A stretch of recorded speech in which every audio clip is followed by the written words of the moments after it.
السلام علیکم۔ آج کی کہانی کا عنوان ہے اپنوں کے بیچ اجنبی۔ ایک بڑا سا گھر تھا جہاں سب ایک ساتھ رہتے تھے۔ ماں باپ، 3 بھائی، 1 بہن اور سب سے بڑا بیٹا ارمان۔ ارمان گھر کا سہارا تھا، وہی سب کے خرچے اٹھاتا، بہن کی خواہشیں پوری کرتا، چھوٹے بھائیوں کی ہر ضد مانتا۔ گھر میں سب کہتے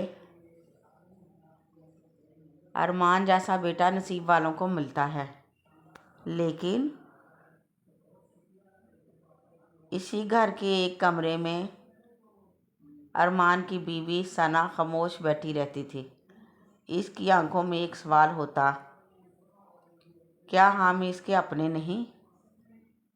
ارمان صبح سے رات تک اپنے بہن بھائیوں کے لیے بھاگتا رہتا، مگر اپنی بیوی اور بچوں کے لیے اس کے پاس وقت ہی نہیں تھا۔ بچے اکثر دروازے پر کھڑے ہو کر کہتے، ابو آج ہمارے ساتھ کھانا کھائیں، مگر جواب آتا، بیٹا ابھی نہیں، مجھے کام ہے۔ وہ کام کیا تھا؟ کبھی بہن کو شاپنگ لے جانا، کبھی بھائیوں کے ساتھ بیٹھنا۔ وقت گزرتا گیا۔ ایک دن ثنا بیمار پڑ گئی، بخار میں جل رہی تھی، مگر ارمان کو پرواہ نہ ہوئی۔ وہ اس دن بھی اپنی بہن کے ساتھ بازار گیا ہوا تھا۔ بچوں نے ماں کے پاس بیٹھ کر کہا، امی ابو ہمیں کیوں نہیں چاہتے؟ یہ سن کر ثنا کی آنکھوں سے آنسو بہنے لگے، مگر اس کے پاس کوئی جواب نہ تھا۔ اسی رات ثنا کی طبیعت زیادہ خراب ہو گئی۔ پڑوسیوں نے ارمان کو فون کیا، وہ بھاگتا ہوا آیا۔ جب اس نے اپنی بیوی کو اس حالت میں دیکھا تو پہلی بار اس کے دل میں درد اٹھا۔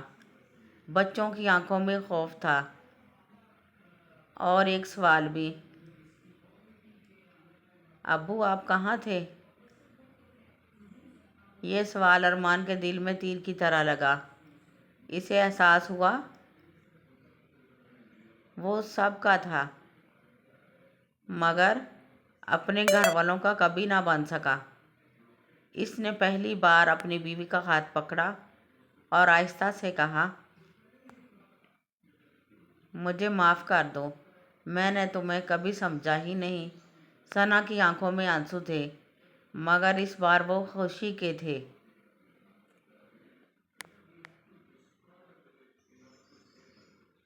یہ ہر گھر کی کہانی ہے۔ اس سے ہمیں یہ سبق ملتا ہے کہ جو انسان دنیا کے لیے جیتا ہے وہ اکثر اپنے ہی لوگوں کو کھو دیتا ہے۔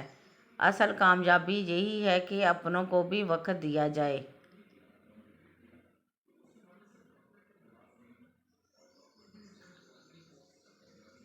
جہاں ماں باپ اور بہن بھائیوں کی قدر کرنی چاہیے، وہاں اپنے بیوی بچوں کا بھی خیال کرنا چاہیے۔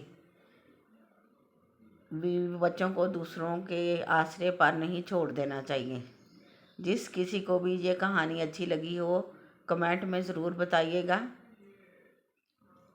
اور میرے چینل کو سبسکرائب کیجیے۔ شکریہ۔ اللہ حافظ۔